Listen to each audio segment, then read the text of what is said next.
peux y aller.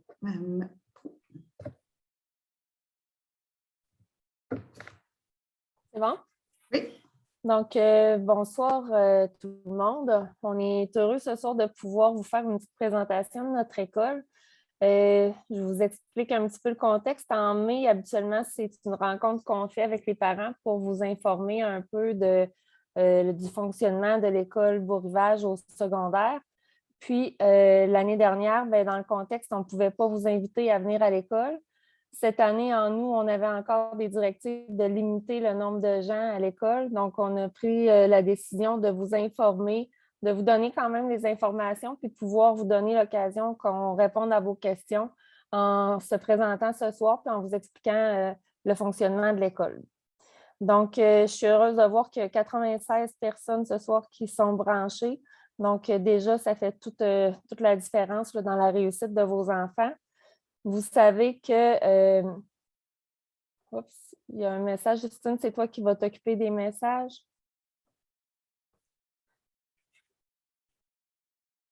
Justine, ton micro. Okay. Continue, je m'occupe du message. Parfait. Donc, ce soir, je suis accompagnée des intervenants qui travaillent auprès des élèves de secondaire 1. On est une école, l'école Beau-Rivage, qui a du primaire et du secondaire. Donc, peut-être qu'il y a certains parents qui nous connaissent déjà s'il y avait des élèves du primaire chez nous. Donc, cette année, on accueille 104 élèves au primaire, puis 869 au secondaire. Puis ce soir, ça me fait plaisir de vous présenter des intervenants qui travaillent avec les élèves de secondaire 1. Donc, Madame Justine Pelletier, qui est directrice adjointe au premier cycle. Marie-Michel Raymond, qui est orthopédagogue. Madame Nathalie Lebeau, une enseignante de première secondaire. Mélissa Simon, qui est psychoéducatrice. Marianne Julie, qui est éducatrice spécialisée. Justine Pelletier, que j'ai nommée tantôt, et moi-même, qui est directrice à l'école ici.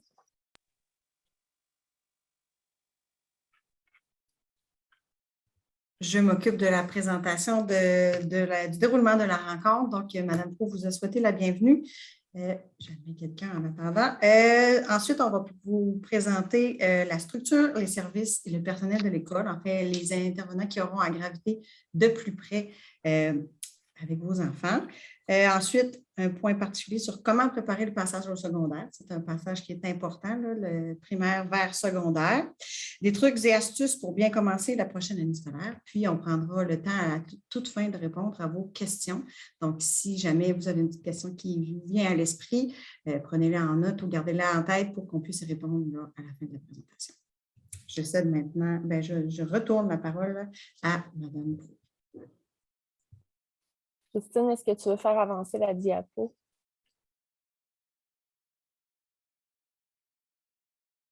Donc, je vous présente aujourd'hui l'équipe de direction, un petit peu l'équipe qui va travailler autour de vos enfants. Donc, je me suis présentée tantôt, je suis directrice à l'école ici depuis, c'est ma 2e année, puis j'ai été 4 ans auparavant directrice adjointe pour le premier cycle. Madame Justine Pelletier, qui vient juste de vous adresser la parole, qui est directrice adjointe depuis l'année dernière. Puis Myriam Nejmi, qui est directrice au 2e cycle. Myriam est arrivée avec nous en octobre 2019. Les gens que vos enfants risquent de rencontrer souvent, Justine, il faudrait reculer de une. Donc, au secrétariat, les personnes qui sont là, qui vous accueillent quand vous venez faire un tour à l'école ou qui accueillent vos enfants, c'est Julie Bergeron, puis la secrétaire de gestion, Mylène Boucher.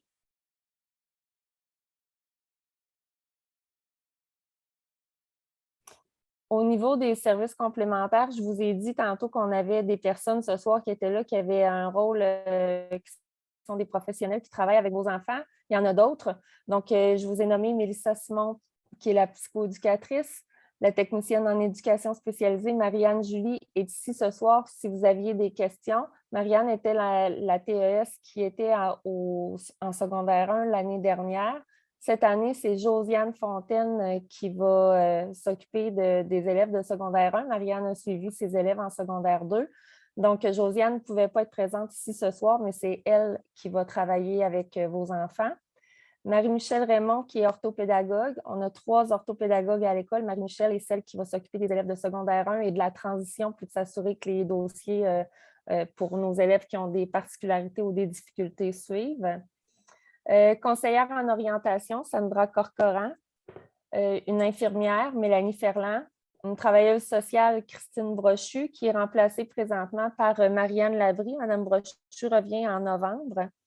L'AFSEC, qui est une animatrice de vie spirituelle et communautaire, qui gravite là, dans plusieurs écoles du réseau, Véronique Lessard. Puis, on a un technicien en loisirs qui est Marc-Antoine Drouin.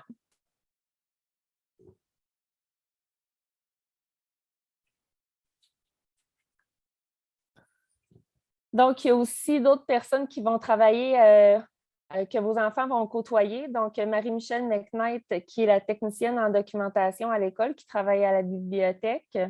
On a nos 2 aides, Mme Julie Guérard et Marie Bélanger, qui travaillent de près avec nos enseignants de sciences pour tout ce qui est la préparation des laboratoires de tous les élèves de l'école.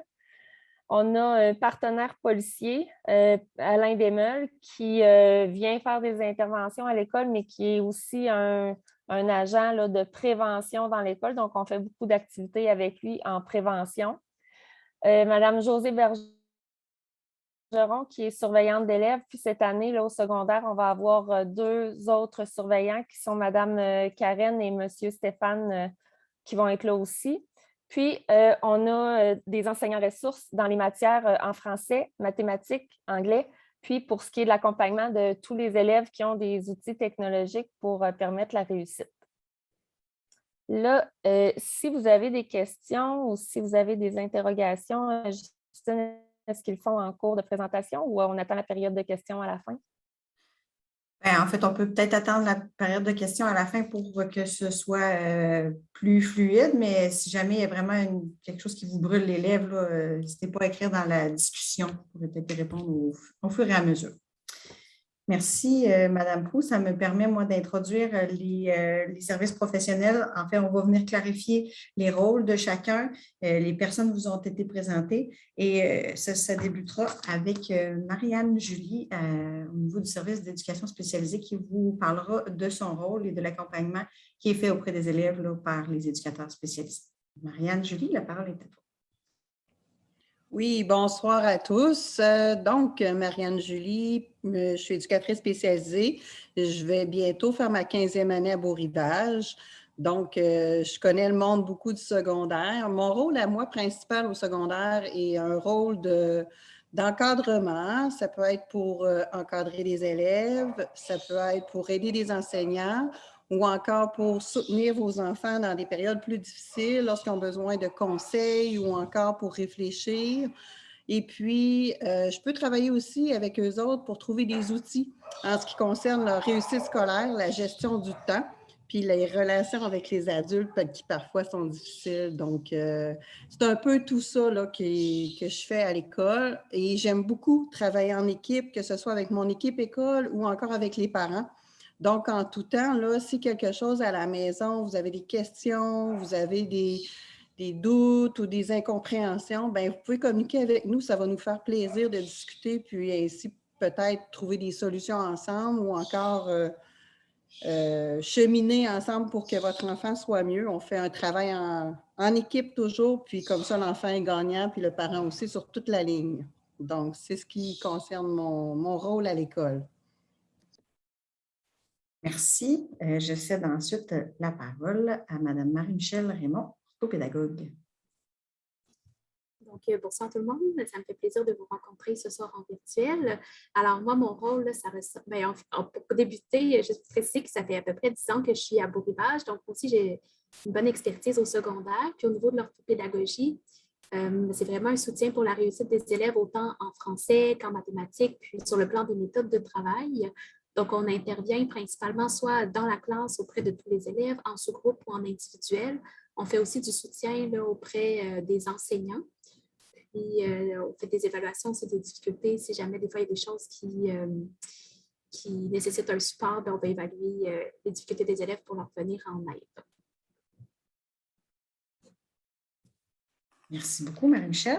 Et je cède la parole à Mme Mélissa Simon, qui d'abord vous présentera son rôle en tant que psychoéducatrice et elle sera la porte-parole là, des autres services professionnels. Bonsoir à vous également.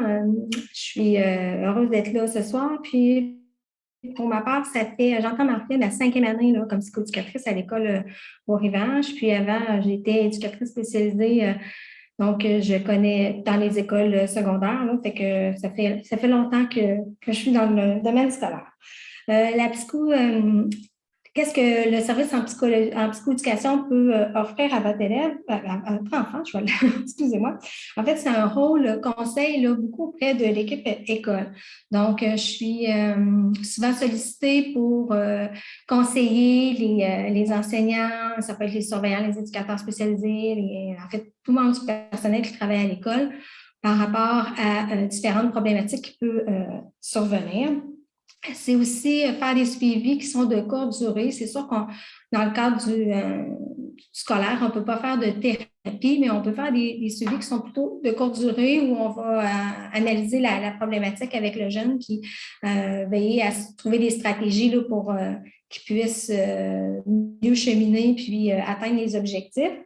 Ça peut être aussi des animations qui sont des ateliers qui sont animés en classe, là, en collaboration avec d'autres membres du personnel. Puis, bien évidemment, tout ça se fait là, sous l'écoute, le support et l'accompagnement. Je travaille aussi là, beaucoup en collaboration avec les parents. Puis, c'est moi aussi qui assure la plupart du temps les liens externes avec les services là, que votre enfant peut avoir avec des partenaires, là, que ce soit le CLSC, des fois, il y a des jeunes qui ont des suivis au privé ou avec d'autres ressources là, spécialisées. Là. Fait que souvent, c'est moi qui vais faire le lien. Ça évite, dans le fond, à ce qu'il y ait plusieurs personnes, là, vous, ou que la ressource externe, le partenaire, ait affaire à plusieurs personnes. Fait que moi, je fais comme office de courroie de transmission. Donc, je recueille les informations, puis je vais rapporter ça à l'équipe qui travaille auprès de votre enfant, puis vice-versa là, dans l'autre sens.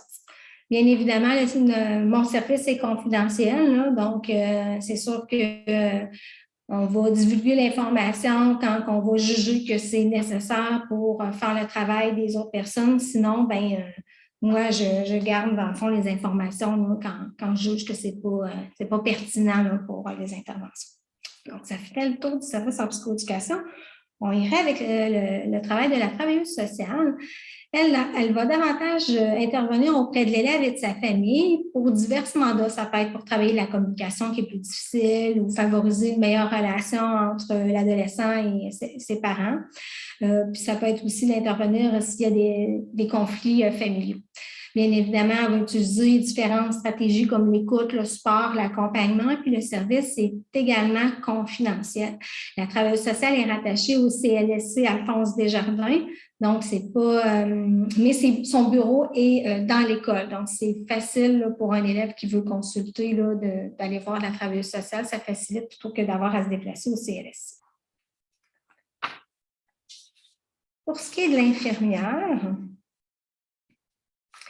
son mandat est davantage au niveau de la prévention et de la promotion de la santé. Donc, de la prévention, si votre enfant a un problème de santé, si elle n'est pas entrée en communication avec vous, elle va rentrer en communication incessamment avec vous. Là, si sur la fiche santé, vous avez signifié que votre enfant avait une particularité pour s'assurer d'avoir les bonnes informations puis de faire le suivi auprès de l'équipe école pour que si votre enfant est diabétique ou allergique, bien, on ait l'information puis on puisse intervenir adéquatement. Elle fait des ateliers des fois en classe sur différents sujets, que ce soit au niveau de la sexualité ou au niveau de la santé en général. Puis il y a un volet aussi là, qui est tout en lien avec la vaccination. Là. En 3e secondaire, les élèves reçoivent un rappel de vaccin, là, entre autres. Fait que c'est elle qui est en charge là, avec certaines collègues de vacciner vos jeunes puis s'occuper à veiller à ce que la vaccination se passe bien.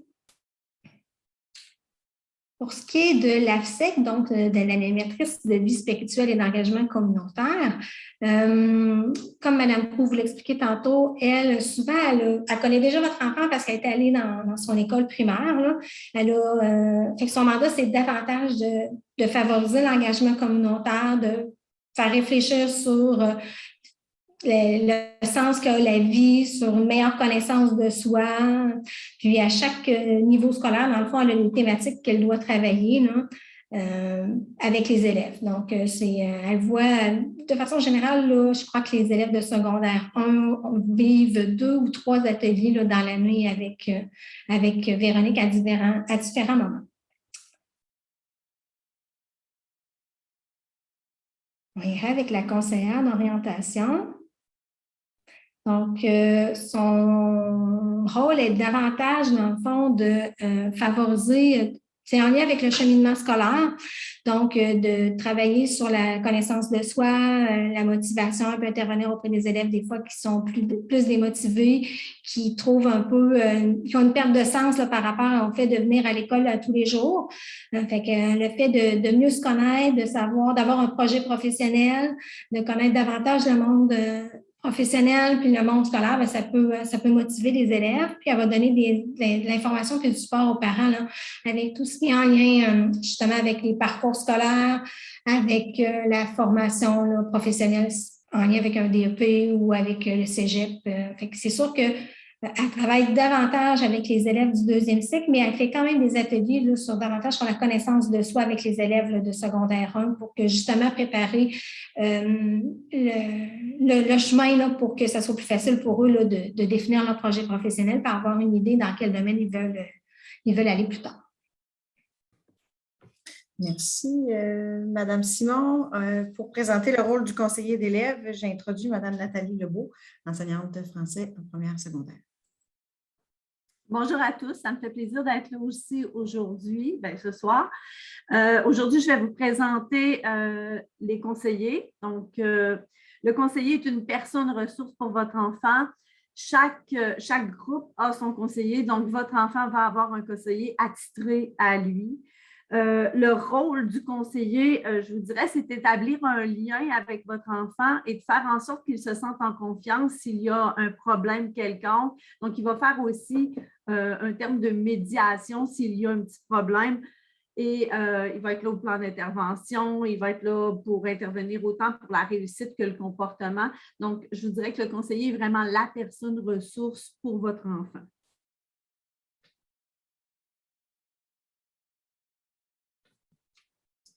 Ensuite, tu peux continuer avec le déroulement de la journée au secondaire. C'est beau. Je vais vous parler du déroulement de la journée. Donc, il y a 4 périodes par jour à l'école de 75 minutes. Les cours commencent à 9h15. Par contre, il y a une première cloche qui annonce à l'élève qu'il faut qu'il se rende en classe. Donc, il y a le temps en masse de prendre son matériel et se diriger vers la classe pour commencer le cours à 9h15. Il y a des pauses de 20 minutes entre chaque cours et l'heure du dîner est de 12h05 à 1h30. Donc, lors des heures de dîner, il y a de la récupération des activités parascolaires. Donc, il y a quand même beaucoup de choses à lui offrir. Les cours se terminent à 16h20.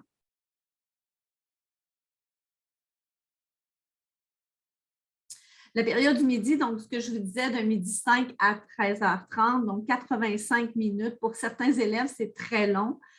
Pour d'autres, ils sentent une certaine liberté et ils trouvent ça quand même très intéressant. Donc, vous allez voir que beaucoup d'activités vont leur être offertes. On favorise vraiment l'intégration par des activités. Donc, il y a de la récupération, il y a des midi-stars, il y a la bibliothèque, il y a les locales de jeu, il y a un local locatour pour emprunter du matériel. Donc, il y a vraiment beaucoup d'activités parascolaires là, qu'ils vont pouvoir faire s'ils ne dînent pas à la maison, bien sûr. Ensuite, pour la cafétéria, donc la cafétéria, je vous rassure tout de suite, il y a suffisamment de place pour accueillir tous les élèves les élèves de secondaire 1 ont un aire de repos, donc un aire réservé à eux pour pas qu'ils soient mélangés nécessairement avec tout le monde puis qu'ils se sentent bien dans leur milieu.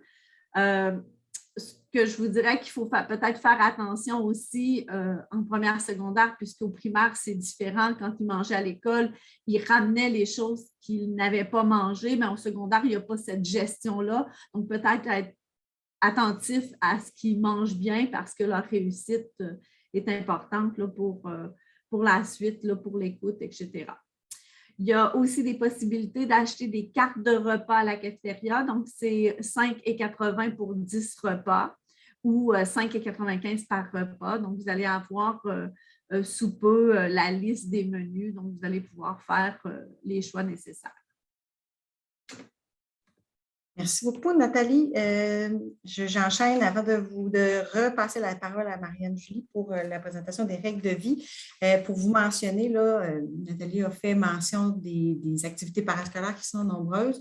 D'ailleurs, vous pourrez mentionner, puis on le fera aussi dès lundi, là, mais à vos enfants, que les 7 et 8 septembre, il y aura dans le hall une foire pour les activités parascolaires. Donc, l'offre qu'on aura pour l'année 2021-2022 sera présentée à vos enfants là, par l'entremise des gens qui animeront les activités. Et également, là, si vos enfants sont des sportifs, ils pourront s'inscrire au sport interscolaire entre le 7 et le 13 septembre. Donc, Marianne-Julie, je te laisse enchaîner avec la présentation des règles de vie. Donc, me revoilà. Les règles de vie, bien sûr, on passe du primaire au secondaire. Il y a des changements, mais il y a aussi des choses qui ne changent pas. Cependant, je vous inviterai à regarder dans l'agenda que votre enfant va avoir bientôt en sa possession, là, dès sa première journée. Dans les premières pages, les règles de vie sont inscrites. Donc, prenez le temps de les lire, s'il vous plaît, et de les faire lire à votre enfant parce que les quelques changements sont nécessaires à une bonne compréhension, puis il va ainsi faciliter aussi son intégration au secondaire. C'est sûr que s'il y a des oublis, s'il y a des petits manquements, on va l'aider, on va l'accompagner, on va juste lui rappeler, mais par la suite, là, ça devrait bien aller, puis les choses là, roulent assez rondement, puis les enfants sont bien avec ces règles-là, puis c'est très plaisant. Les règles de vie en classe sont spécifiques à chaque enseignant. Mais il y a une constance, bien sûr, c'est le respect en tout temps, que ce soit envers l'enseignant, que ce soit envers les pairs, ou peu importe, dans gestes et paroles, bien, on incite beaucoup le jeune à respecter les personnes qui l'entourent et ainsi que lui-même.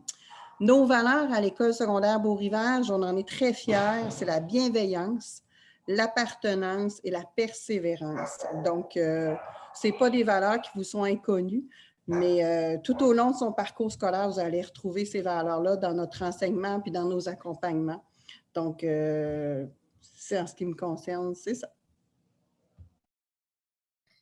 Merci. De mon côté, je vous rappelle l'importance de nous mentionner si votre enfant a s'absenté de l'école pour un rendez-vous pour cause de maladie. Donc, vous pouvez le faire là, en appelant au secrétariat au 260 70.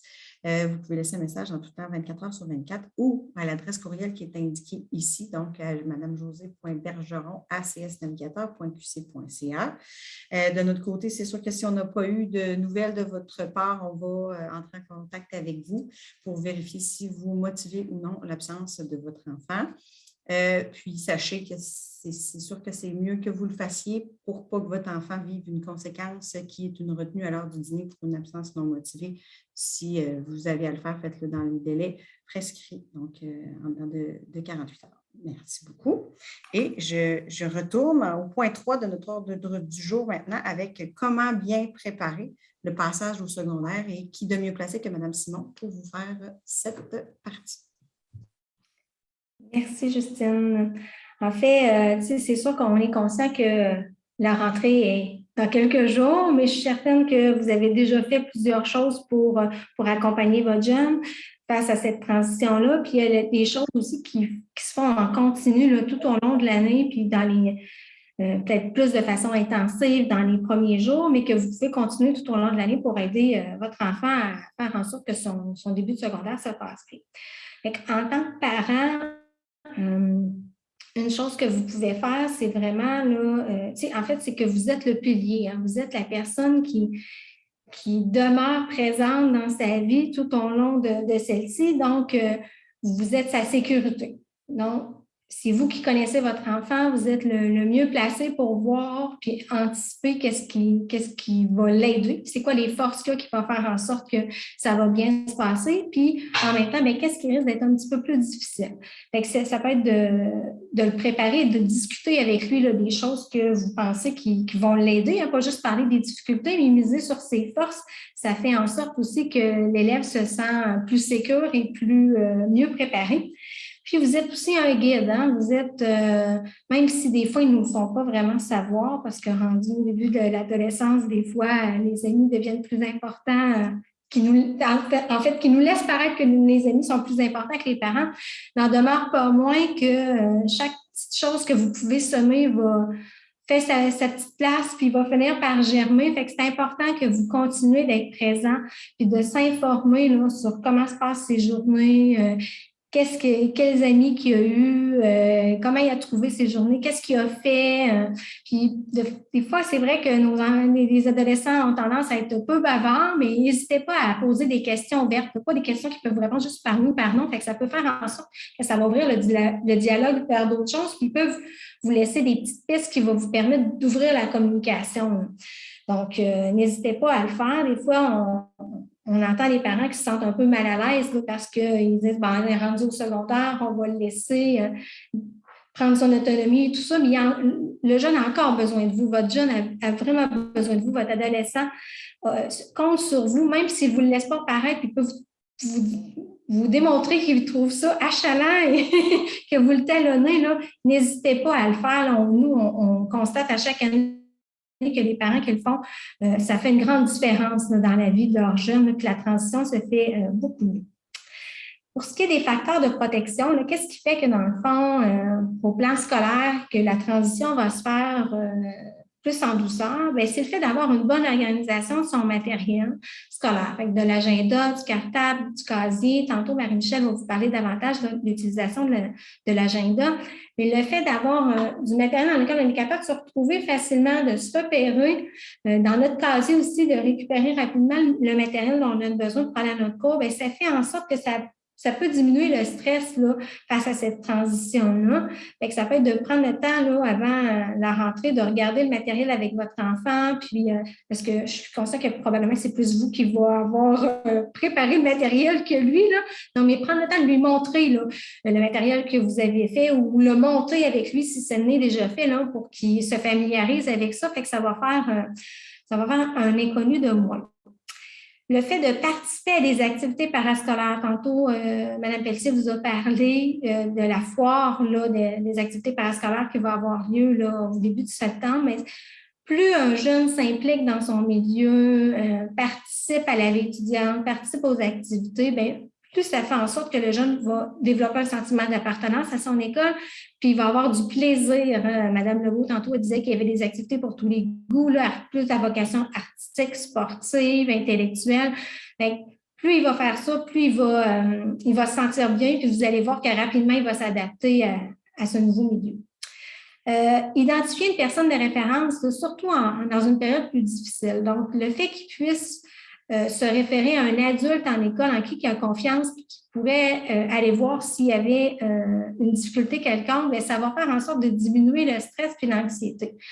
Mme Legault disait que ça pouvait être justement le conseiller d'élèves qui est davantage comme le pilier puis le point de référence. Mais des fois, ça peut être un autre enseignant ou un autre membre du personnel. Là. Des fois, il y a peut-être des grands frères ou des grandes sœurs qui ont passé par chez nous et qui ont parlé à votre enfant d'un membre du personnel qui l'a marqué ou d'un enseignant. Ça peut être ça. Fait que déjà là, ça va aider votre enfant à ne pas rester tout seul s'il vit une difficulté.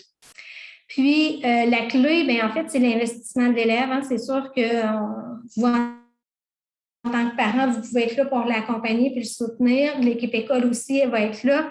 Mais la clé, le maître de cette voiture-là, c'est votre enfant. Donc, plus il va s'investir, bien, ça va être un gage de succès. Pour ce qui est des facteurs là, qui sont plus au niveau familiaux, qui vont faciliter la transition, bien, il y a le soutien des parents, j'en ai parlé beaucoup. Là, le fait que vous soyez là va les aider. l'engagement que vous allez faire dans la réussite scolaire de votre enfant. Tantôt, on parlait du matériel scolaire, mais n'hésitez pas aussi, Marie-Michel va vous parler de l'agenda, mais n'hésitez pas à consulter l'agenda, à vérifier s'il y a des choses à l'intérieur. Puis avoir un langage qui est positif par rapport justement à ce passage-là au secondaire. Là. Des fois, on entend des gens qui disent « Ah, c'est une grande étape, puis on s'en va dans une école avec des plus vieux. » Avoir un discours qui est davantage positif, dire « Hey, tu as grandi, tu t'en vas vers quelque chose où tu vas avoir plus de liberté, tu vas connaître d'autres choses. » Avoir un discours positif, ça aide l'enfant à envisager cette transition-là plus agréable que épeurante. Valoriser l'éducation auprès de son adolescent, leur faire part à quel point c'est important pour vous qu'ils mettent les efforts, hein, pas mettre l'accent sur les résultats, mais davantage sur les efforts qu'ils peuvent fournir, sur l'investissement qu'ils vont faire, ça fait toute la différence. Puis, bien évidemment, avoir la relation de qualité là, avec un adulte qui est significatif, avoir quelqu'un sur qui se référer à l'école, mais aussi à la maison, s'il y avait quelque chose sur lequel il devait compter sur vous pour en parler. Des fois, c'est plus la mère, des fois, c'est plus le père, des fois, ça peut être un frère ou une sœur qui est plus âgé, mais l'important, c'est d'avoir quelqu'un sur qui on peut compter, là, puis après ça, pour pouvoir les supporter et les accompagner. Au niveau individuel, les facteurs, c'est sûr qu'avoir une bonne estime de soi, miser sur ses forces, bien se connaître, là, ça fait en sorte qu'on se sent plus outillé, plus solide pour faire face à cette transition-là. Avoir des stratégies pour résoudre des problèmes. Hein, puis là, ici, on fait pas nécessairement référence, là, dans le fond, au problème de mathématiques, mais davantage lorsque je suis vis-à-vis d'une situation où je ne sais pas comment la gérer, quel outil, quelle stratégie je peux utiliser pour faire face à cette situation-là. Et avoir des bonnes habiletés émotionnelles, là, c'est en fait avoir des bonnes habiletés pour interagir, que ce soit avec les jeunes de leur âge, mais aussi avec les adultes. Ça fait en sorte que les jeunes se sentent plus à l'aise. Puis, l'apparence physique, là, ici, on ne parle pas d'avoir des vêtements de marque, là, mais davantage là, d'avoir une bonne hygiène de vie. Là, des fois, à l'adolescence, nos jeunes ont tendance pour certains, à laisser l'hygiène un peu. Les douches, c'est plus difficile, l'alimentation. Donc, faire attention à ce niveau-là, ça fait en sorte que le jeune va avoir une meilleure estime de lui, une meilleure confiance en lui, puis il risque de moins se sentir rejeté là, par rapport aux autres. Puis la santé physique, c'est au cœur de tout. Hein. Si votre jeune se sent bien physiquement, il mange bien, il a des bonnes, il dort bien, il n'utilise pas trop les écrans, mais tout est une question d'équilibre. Ça va faire en sorte qu'il va être disposé à l'école, il va se sentir bien, puis les apprentissages vont se faire. J'aurais terminé ma partie. Je céderai la parole, en fond, à... Je peux la prendre ou Nathalie? Oui. Je la prends aussi. Ah, bien, vas-y, Nathalie. J'avais mieux choix de réponse. Il n'y a pas de problème. Merci. Donc, moi, je vais vous parler de la première journée. Donc, les premières journées au secondaire, mais plus la journée d'accueil, donc lundi. On a vraiment hâte de les avoir parce qu'une école sans élèves, on trouve ça un petit peu plate. Donc, on va accueillir vos enfants à 8h45 en avant de l'école. Donc, ce qu'on va faire, on va les diriger vers l'auditorium. On va leur dire leur numéro de groupe pour qu'ils puissent s'associer déjà à quelqu'un. Puis, ensuite, il va passer une première période avec leur conseiller d'élèves.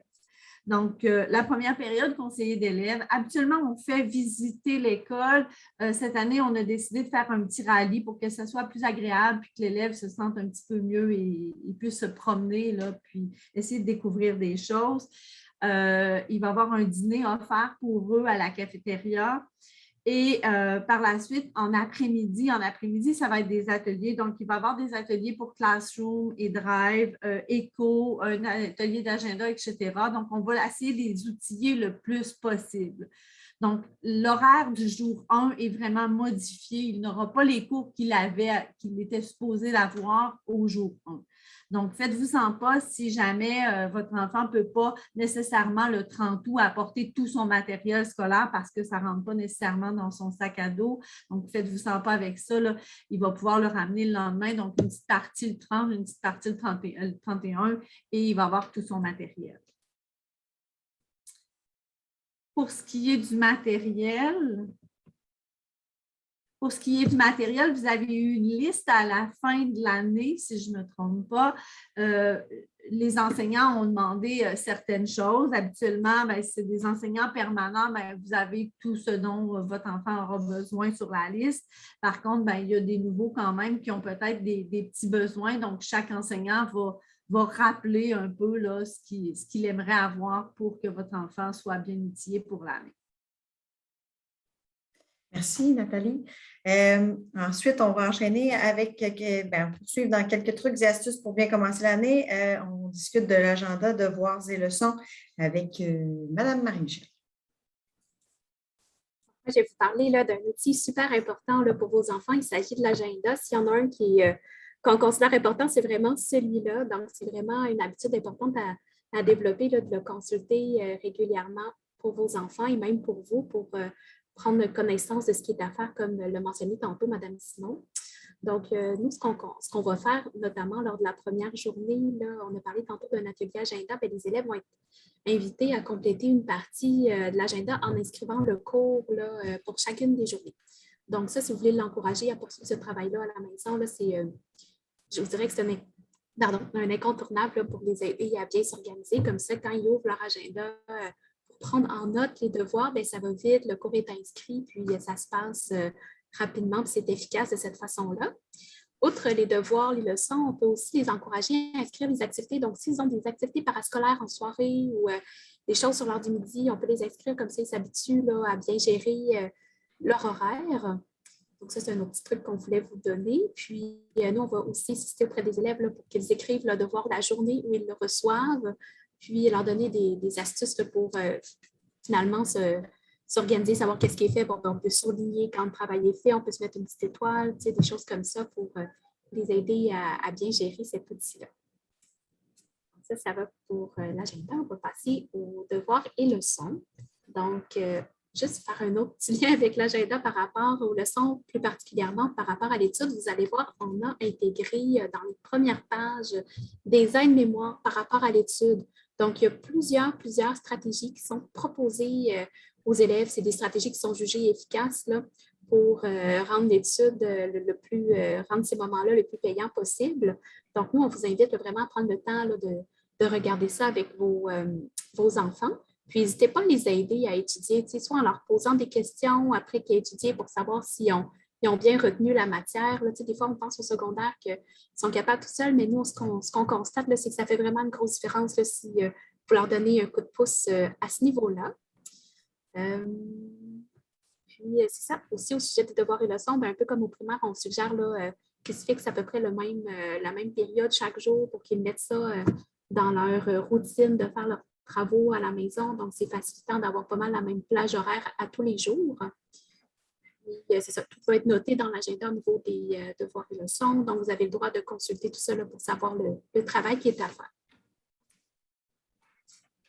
Et on va poursuivre avec des petites ressources qui peuvent être utiles et pratiques pour vous. Donc, premièrement, il y a le site Internet de l'école où vous allez trouver des informations plus générales, notamment, je pense que le menu de la cafétéria, des choses comme ça, va être déposé sur le site. Ensuite, Alloprof, ça, c'est une ressource qu'on connaît généralement. Sachez qu'il y a un service de texto, même quand les élèves ont des questions par rapport au travail scolaire. Donc, des fois, la matière que nous, on a fait au secondaire, c'est un peu loin. Donc, on peut vraiment utiliser ce site Internet-là. C'est un bon dépanneur là, quand vient le temps d'étudier, faire nos devoirs à la maison. Alloprof Parents, qui est une ressource vraiment intéressante, qui est tout à fait gratuite, du contenu qui est classé par niveau scolaire. Donc, ça, on vous le suggère. Ça aborde vraiment toutes sortes de sujets. C'est une belle ressource pour vous, les parents. Les pages Facebook de l'école et du centre de service scolaire. Donc, le centre de service scolaire, c'est notamment pour les tempêtes. Tout est indiqué là-dessus.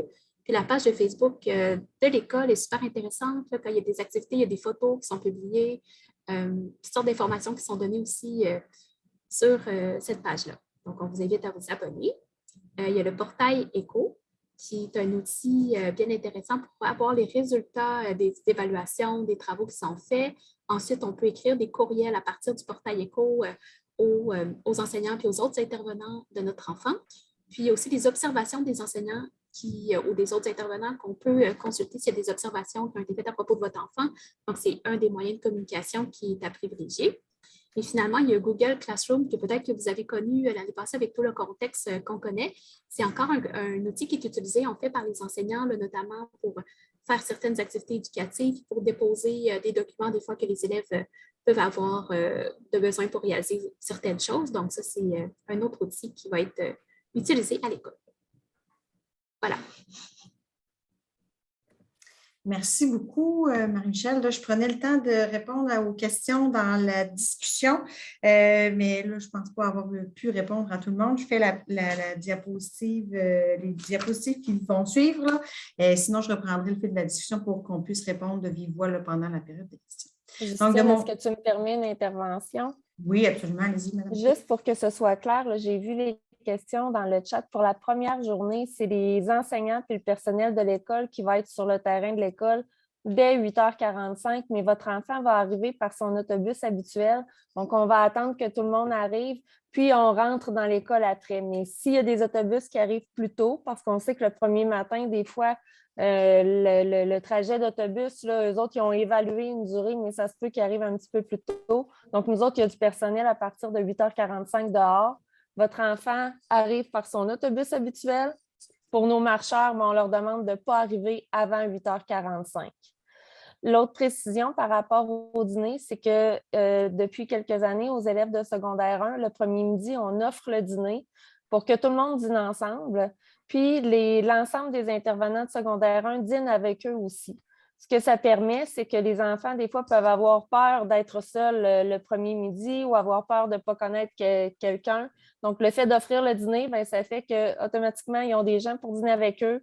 Ils ont des adultes qui vont être avec eux autres aussi. Donc, c'était pour faciliter l'intégration. Puis peut-être qu'ils découvrent qu'ils connaissent quelqu'un. Finalement, j'ai un ami qui est dans mon cours aussi. Lui, je l'ai déjà vu ailleurs.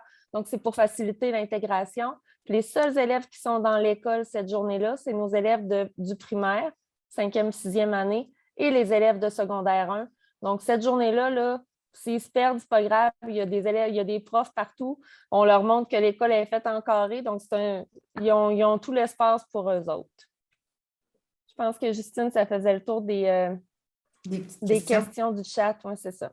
Parfait. Merci beaucoup. Donc, pour ma part, là, je vous parle de la collaboration école-famille. C'est clair que c'est une clé importante là, pour la réussite, que nous, de notre côté à l'école, on travaille dans la même direction et que vous, dans le fond. Puis le but ultime, c'est la réussite des parents. Et pour ça, bien, je pense que la communication est une clé importante. Donc, pendant l'année, comme dans toute année scolaire, il y aura quelques rencontres prévues. Au fil du contexte puis des consignes qu'on recevra, on précisera le format de ces rencontres-là. Sinon, le portail éco est vraiment la façon de communiquer avec les parents qui est privilégiée. Donc, on va noter des observations au niveau du comportement qui soient positives ou plus des petites choses à remarquer, à corriger. Donc, c'est important de consulter le portail pour voir là, à chaque jour comment ça s'est passé la journée de votre enfant.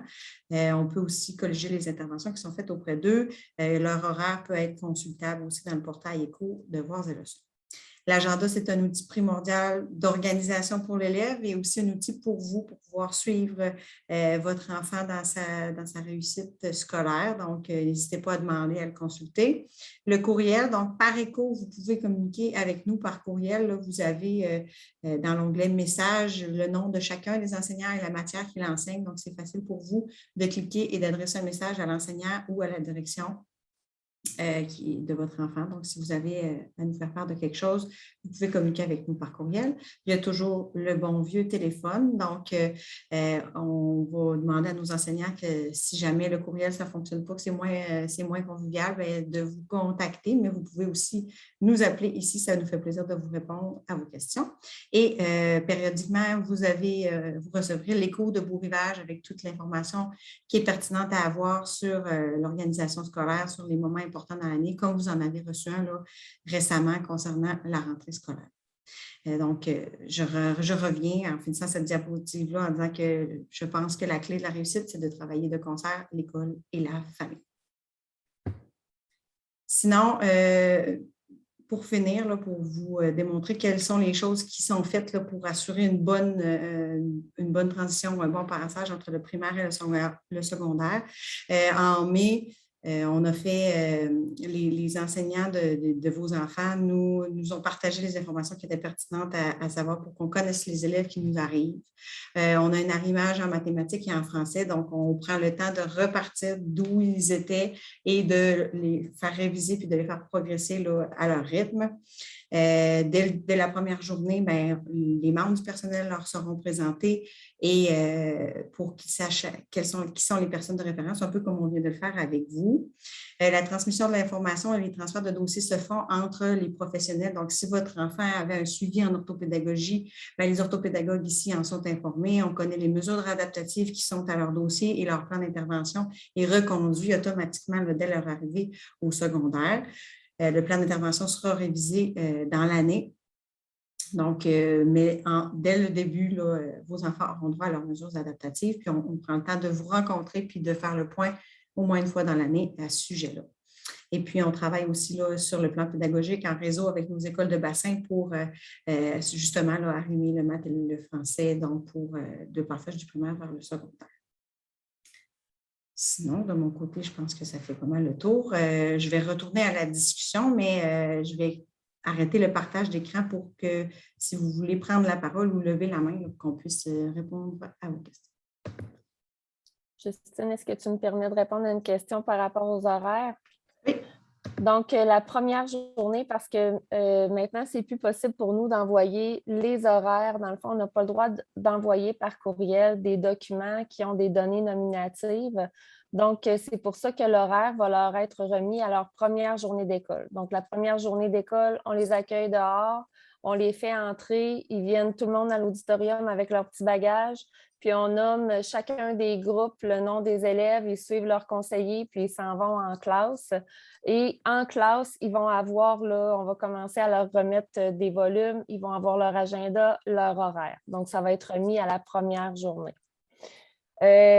Cette année, je viens de voir apparaître, on avait des mesures l'année dernière qui étaient particulières, donc on n'avait pas droit au micro-ondes. Cette année, on réouvre, là, on dépoussette les abreuvoirs et on ressort les micro-ondes. Donc, ce sera possible pour vous d'envoyer là, un repas.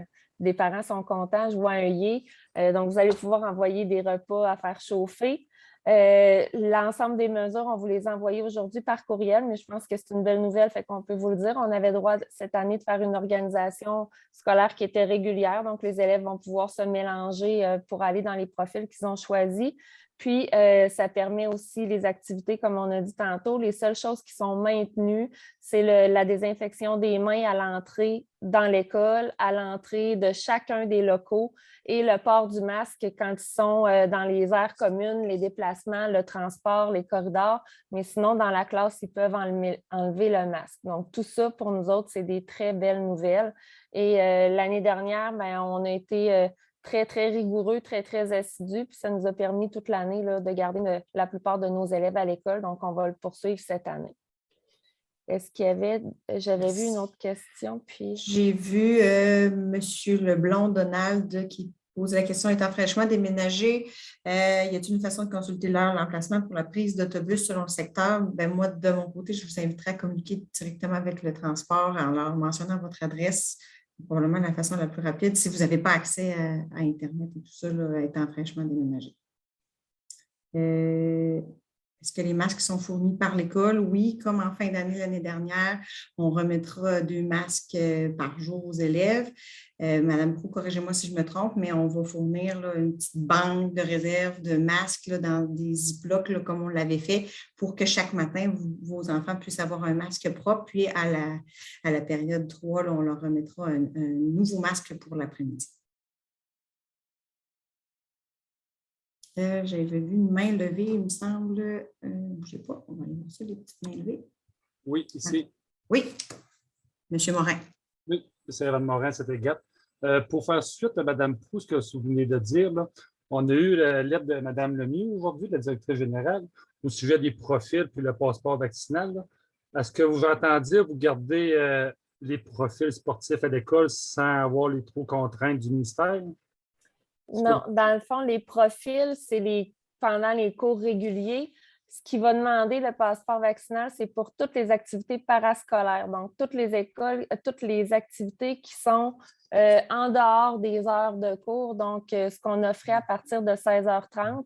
Puis, il va y avoir une liste là, des activités pour lesquelles le passeport vaccinal va être demandé. Donc, le passeport va être demandé pour des activités sportives où il peut y avoir plus de contacts que d'autres. Puis ça, on est supposé d'avoir les listes là, des sports très bientôt. C'est bien. J'aurais une deuxième question, si vous permettez. Allez-y. Première année au secondaire, il y a combien d'enseignantes ou enseignants qui vont graviter autour de l'élève de mon garçon? En tout et partout, avec les spécialistes et les matières. Au niveau des enseignants. Oui, c'est ça. Votre enfant va avoir 7 ou 8 enseignants différents qui vont lui enseigner, mais c'est sûr qu'on a des équipes qui travaillent en collaboration. Madame Marie-Michel disait tantôt, l'orthopédagogue va parfois aller dans la classe. Il y a des éducatrices qui vont en classe aussi. Donc, il va y avoir 7 enseignants, peut-être 8 s'il y a un enseignant ressource qui va en classe, puis d'autres personnes qui peuvent là, y aller parce qu'ils travaillent avec le prof. Est-ce que c'était ça votre question? Oui, c'est en plein ça. Le nombre de les enseignants de qui vont avoir des devoirs ou des leçons à rendre compte en fin de journée. Parfait. Merci bien. Plaisir. Il y avait Mme Mélanie Rousseau aussi qui avait levé la main. Merci. En fait, moi, j'avais une question plus par rapport à mon garçon. Il voulait savoir comment ça fonctionnait pour le casier. Est-ce qu'il allait accompagner la première journée parce que sa hantise, c'est de ne pas trouver sa case? C'est ce qui est le plus peur pour sa rentrée au secondaire. Donc, je voulais avoir des petites précisions à cet effet-là. Donc, inquiétez, vous pourrez le rassurer et lui dire que dès la première journée, dans la période conseillée, là, déjà, nous, on a assigné les élèves dans un casier et ils seront accompagnés là, en bas. Dans la section, on va leur indiquer quel est leur casier, les aider même à s'installer là, pour faciliter cette transition-là.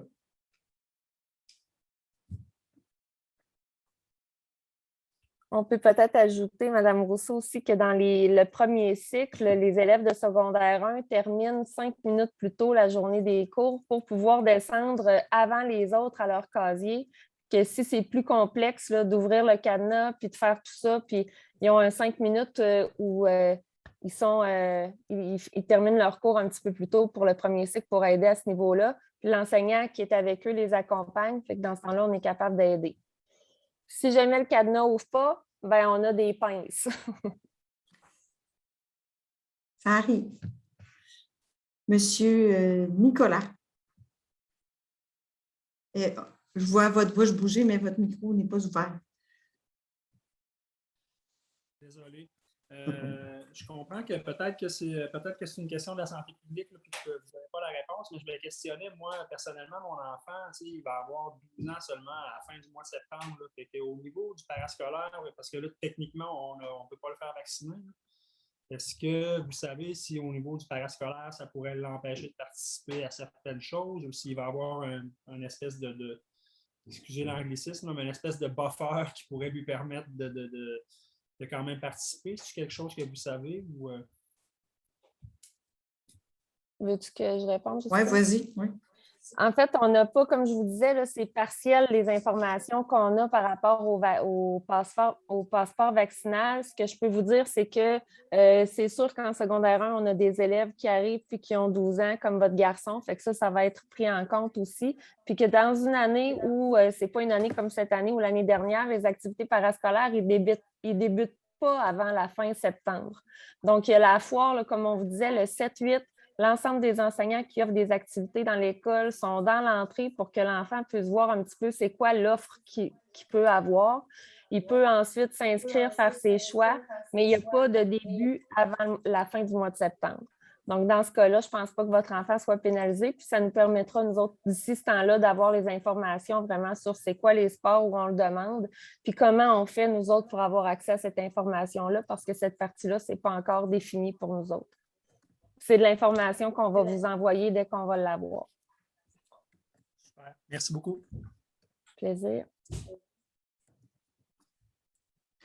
Est-ce qu'il y avait d'autres mains levées, d'autres questions? Là, je suis dans la discussion en même temps. Avec plaisir.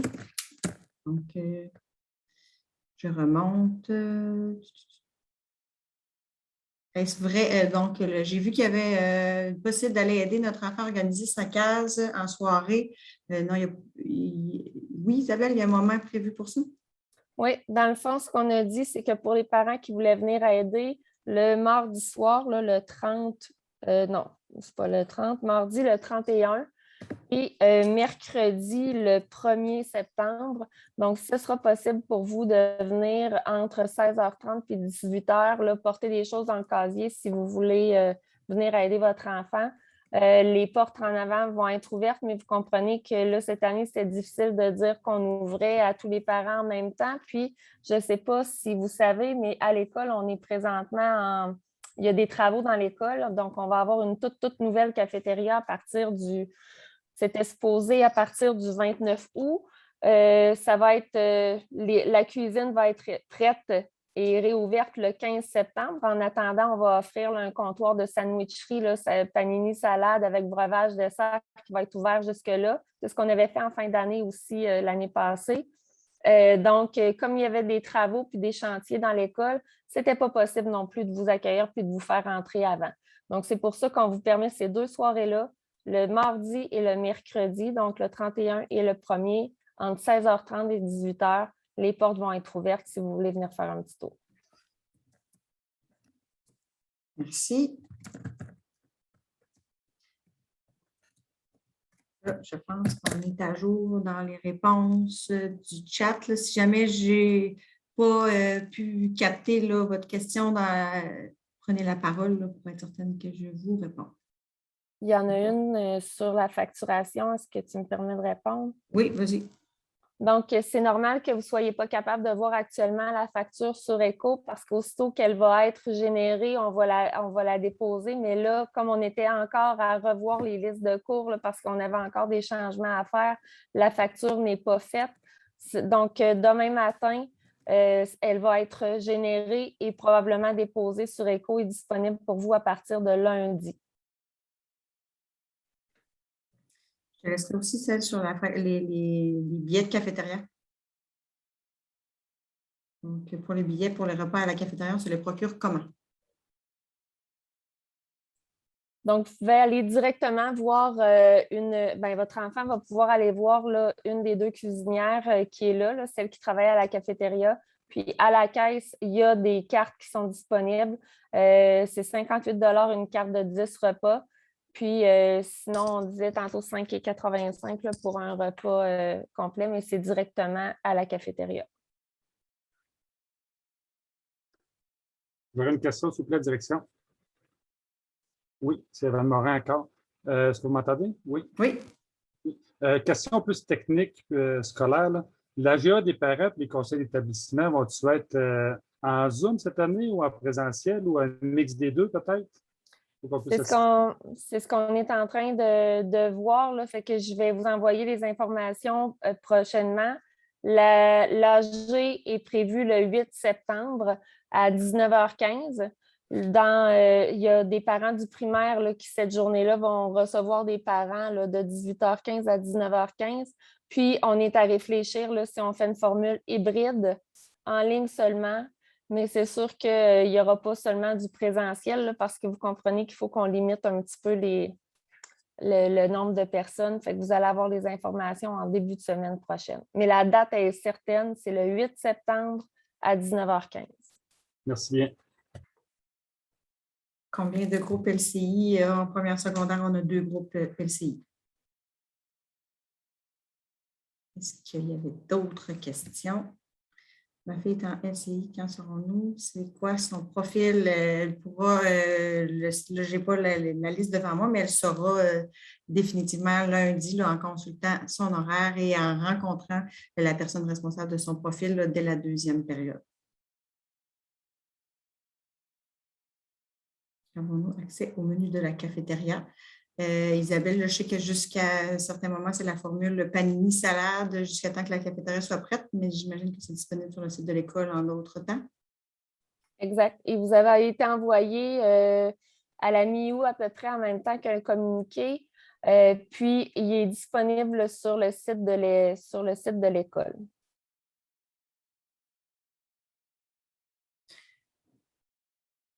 Accès à un lieu pour le souper.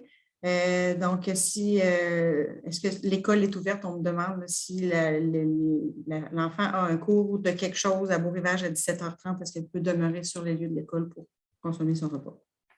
Quand on va recommencer le parascolaire, si l'activité de votre enfant débute à 17h30, oui, il pourra rester dans l'école. Il y a un surveillant, nous autres, qui est engagé.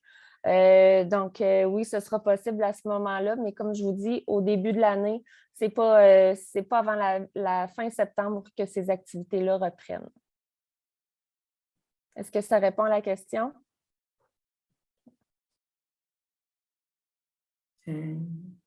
Ça semble que oui. Combien de groupes apps? Il y a un groupe apps en première secondaire.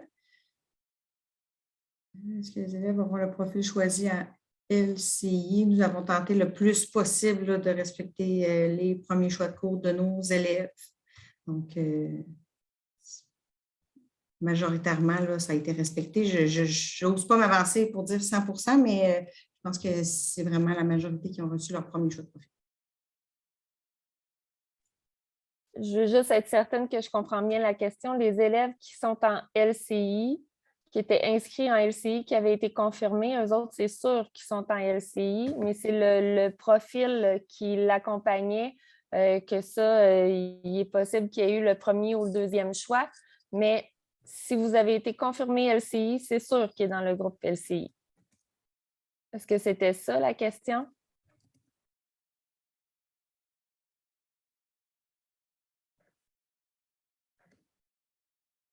J'imagine que oui, puisqu'il n'y a pas de réponse. Donc, je pense que ça fait le tour au niveau des questions qui ont été posées. Sur ce, je vous dirai le mot de la fin. Je vous remercierai grandement pour votre présence, votre participation qui démontre votre investissement dans la vie scolaire de votre enfant. Merci d'avoir été présent. Nous demeurons toujours disponibles au fil de l'année scolaire. Si vous avez des questions, n'hésitez pas à communiquer avec nous par les moyens dont on a discuté un peu plus tôt. Isabelle, si tu veux dire un petit mot pour quitter, je te cède la parole. Je veux juste vous dire que c'est particulier de faire une rencontre là, avec 100 parents en ligne. On a vraiment hâte de pouvoir vous accueillir en vrai. Puis comme Justine disait, bien, déjà votre présence ce soir, ça démontre là, qu'on va déjà partir un bon partenariat. Donc, on a vraiment hâte de vous voir pour vrai. Merci beaucoup. Donc, on vous souhaite une excellente fin de soirée.